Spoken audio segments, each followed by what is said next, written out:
ભાવનગરના ફરિયાદકા ગામે 300 કરોડથી વધુની મસમોટી ઠગાઈ થઈ છે। પિતરાઈ ભાઈઓ સંજય અને યોગેશ ધામેચા ઠગાઈના સૂત્રધાર છે। તો પોલીસ દ્વારા આરોપીઓ પાસેથી 35 લાખનો મુદ્દામાલ જપ્ત કરવામાં આવ્યો છે। મુદ્દામાલમાં 20 લાખની રોકડ અને સોના ચાંદીના દાગીના સામેલ છે।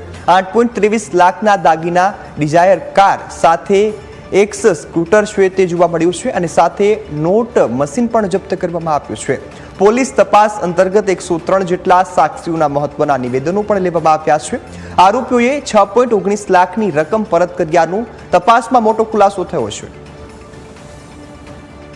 તો હાલમાં ફરિયાદકા ગામની આ ઘટના છે કે જ્યાં 300 કરોડથી વધુની મસમોટી ઠગાઈનું રેકેટ છે તે ઝડપાઈ ગયું છે। પિતરાઈ ભાઈ સંજય અને યોગેશ છે તે આ સમગ્ર ઠગાઈના મુખ્ય સૂત્રધાર છે।